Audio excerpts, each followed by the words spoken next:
Let's look at some of the livestock breeds that fatten best on grass.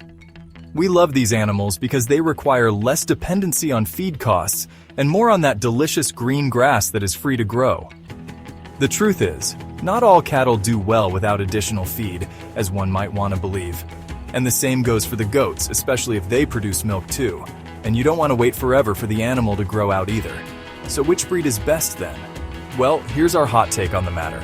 Which breeds fatten the most efficiently on only pasture, and which will be the most economical for you to raise for the most uses at the end of the day. Goats are a little tricky. Your big milkers like the lamachas need additional feed to keep up with that huge amount of milk they need to produce. So your choices for milkers fed only on grass are limited. But all of the meat goats do well on grass. Actually, they do well with just about anything, no matter how much or how little they have. But we really want to give you the option to have at least a little milk too. The Boer goat is by far the best weight gainer on grass. These guys can leach every last ounce of nutrition out of just about anything you put in front of them. They are strictly kept for their high-quality meat and fast growth. But unlike the other meat goats that often don't have enough milk for their young, the Boer has enough for their kids and a little to spare for you. You won't be swimming in vats of milk or anything, but with enough ewes, you can definitely sustain a home, and maybe a neighbor or two as well. Boer will give you the biggest carcass and for the least amount of effort. We will say there is a lot of variation in Boer genetics. Some are very susceptible to parasites, some are not. Some have years of grain supplementation behind them for weight, others don't. Be sure to do your homework on the history of your Boers before you invest, because there's a lot of genetic variation, especially in the US. Saanens produce the most milk of all the goat breeds, and you can expect a good 3 to 5 liters a day from one ewe alone, and that's just the average. With this amount of milk, you'd expect them to need an enormous amount of additional feed, but not nearly as much as you'd think. Yes, large-scale farmers do supply them with extra grains and protein-rich feed to encourage the prime amount of production, but this isn't absolutely necessary. On grass alone, Saanens still produce enough for their kids, and more than enough for you too. They'll drop to 30% less milk at most, but that's being generous. Most of the time, you won't even notice the drop in production if they're left to fatten themselves on good quality grass. Nigerian dwarf goats will give you milk with the highest butterfat content. They are kept for milking purposes, giving half a gallon a day on average.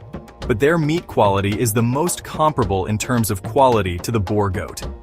Nigerian dwarfs aren't hard to find in the US, and unless you're very particular about lineage and breed standards, they won't cost more than your average run-of-the-mill goat.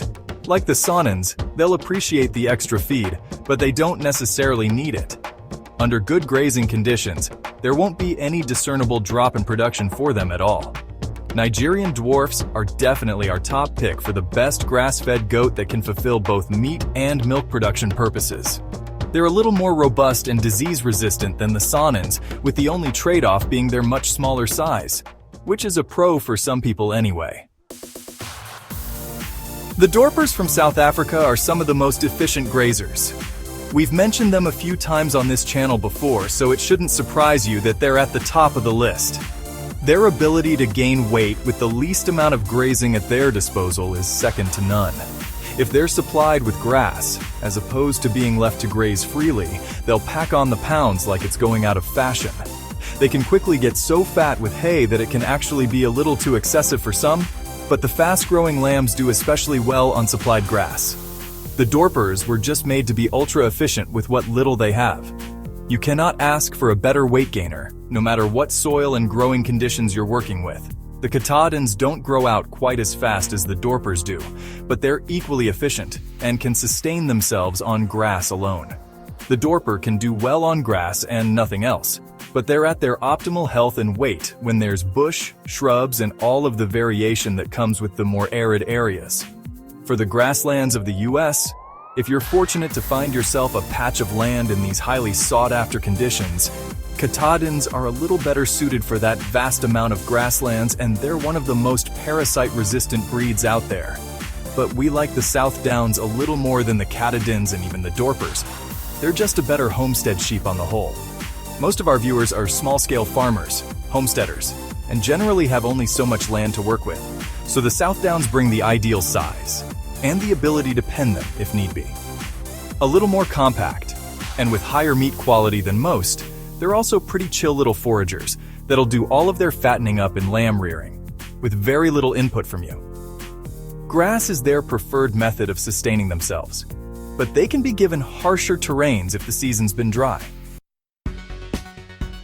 Didn't expect to see pigs on this list, did you?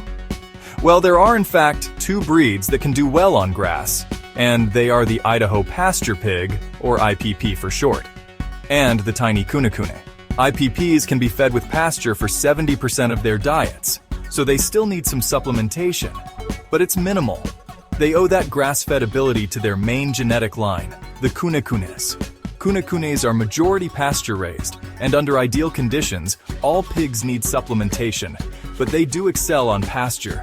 Kunekunes are known for being friendly, smaller, and easier to handle. So why aren't they more popular then if they can graze for themselves? It's their size.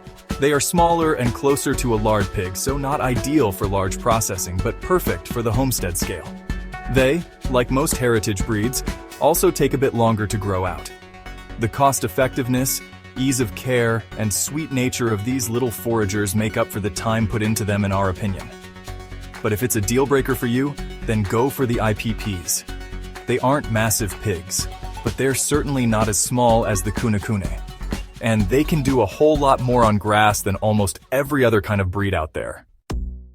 Finally, we have the cattle. And contrary to popular belief, not all cattle are suited for being fed only on grass alone. We did a video on the top 10 cattle breeds that fatten on grass not too long ago, so go and have a look at the more comprehensive list if you're interested in all of the options.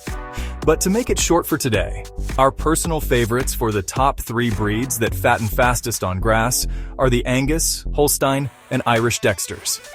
Anguses are very marketable for their good carcass quality, and they grow out a little faster than the other heritage breeds. 15 to 18 months is the average age to slaughter them out, but you can go down to 12 months if you're in a hurry. Field forage is by far their preferred way to feed themselves. But they're so scrappy with their feed and reasonably easy-tempered that they make great rotational grazers too. Typically, the Angus is grown for their meat, but they definitely have enough milk to supply the home with. The colossal Holstein isn't just big, it comes with more care than the other breeds need too. Not on the field though. They can do fine bulking up those massive bodies on grass and nothing else, just fine. And they're so chilled that they can be moved out of the field and into the pen with very few issues. But that chilled out nature of theirs also makes them forget that they have calves. These terrible mothers are going to have you putting in a great deal of care into raising calves, and you can't do so south of the equator, because Holsteins do not tolerate the heat very well. But our favorite of all is definitely the Irish Dexters. Small and compact, they slaughter out at 800 pounds. It might sound like a lot, but compare that to the Holstein's 1,500 pounds, and it puts things into perspective about how huge the Holsteins really are. Dexters are great small-holding cattle. They don't absolutely need to be raised in a large herd. You can grow out a few calf for your personal freezer. It just depends on how much space you have. A cow can give a decent amount of milk for the home too, and they make great rotational grazers.